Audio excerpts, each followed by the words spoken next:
In this segment, we're going to go over electronic billing.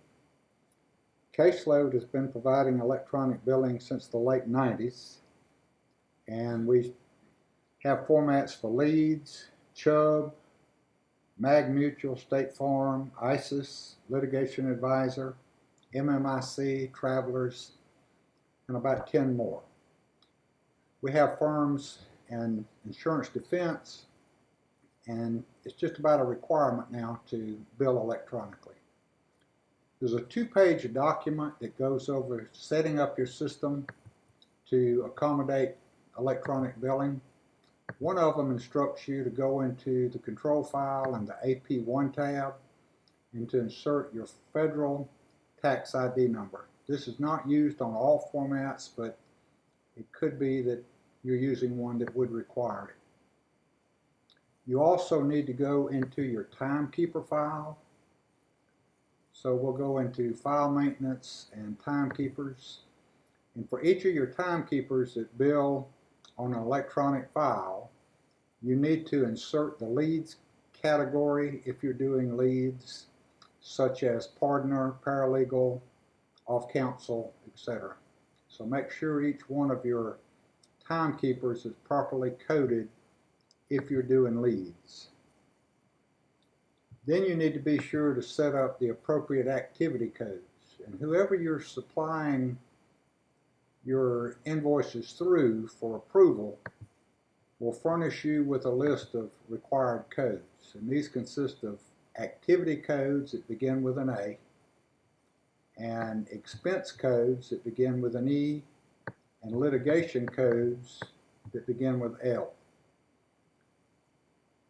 When LEDES first introduced,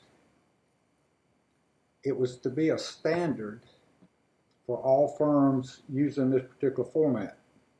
But various oversight firms have chosen to deviate from that standard a little bit, so you need to be real sure that you have all of the necessary codes in your system. Then you need to go into the cases where you set them up. The case has to be assigned to a client number. And the client number can stand for State Farm or Mutual or what have you. It has to have a case reference, which goes in the billing fields. It has to have a client matter ID, which your oversight firm furnishes you. And it needs to have a billing comments field. And you need to get approval on that as well. One other item on the cases, you have to be sure to click ABA code on the Codes tab in order to be able to key the litigation codes. So make sure the case meets these minimum requirements. We've already keyed some time on a file, and if you'll notice, this is the working process for the file we are about to bill. We have about 5 time entries and a couple cost entries. You'll notice the appropriate activity code and corresponding litigation codes. And then you have 2 expenses for expense codes. So that work was keyed right through the regular time, cost, expense entry screen in this format. As long as the ABA code is checked, you will be prompted for an activity code and a litigation code. If the ABA code is not checked in the case matter file, you will not be prompted for this litigation code. But it is a requirement on 90+% of all electronic billing. You then have to finalize the invoice that you are about to submit. So we'll go ahead and prepare this invoice in a final form. We can't show it to you on the screen and prepare it as a final, so we'll say final bill to file only.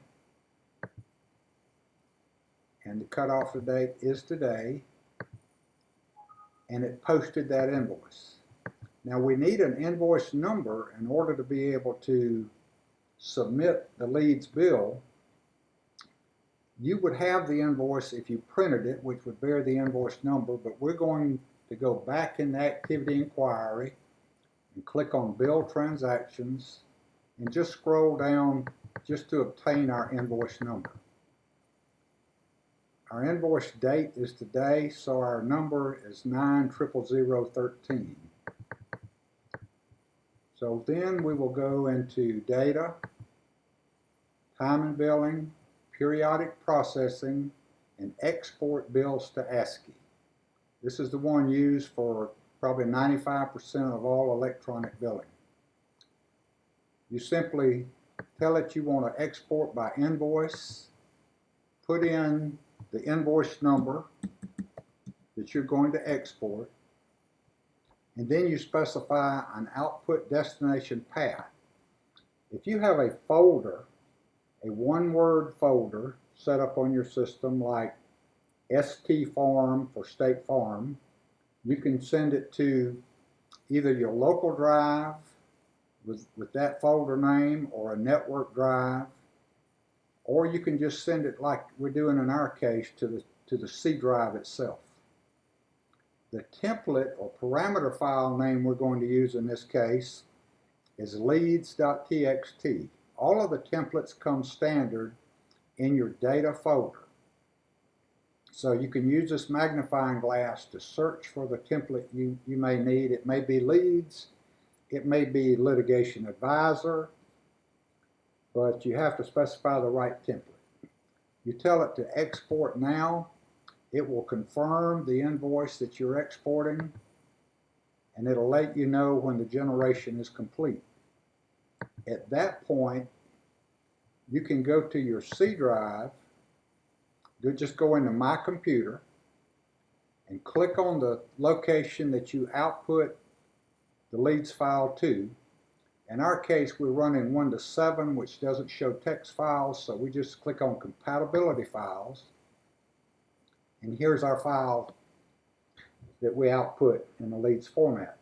It starts with the file number, a dash, and then it's followed by the invoice number for you to verify that this is the right one. We will just double click on that and it brings it up in Notepad, if you'll notice up here.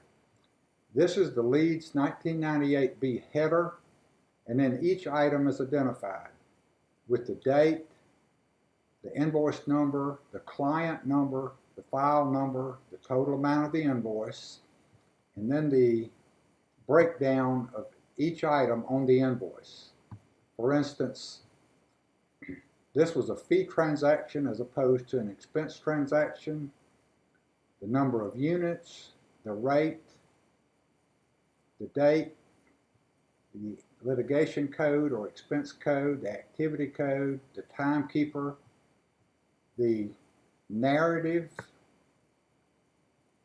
the tax ID number, the billing rate, the individual's name, the billing timekeeper, their classification, and the client matter ID that you were supplied with at the time you took on the case.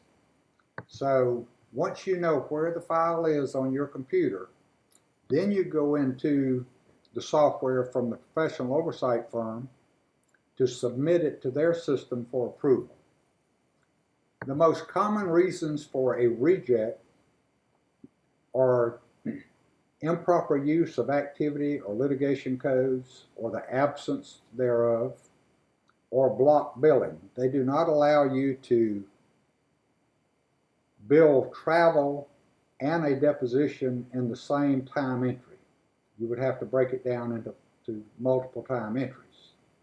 So we hope this will help you. We've been supplying firms with electronic billing since the late 90s.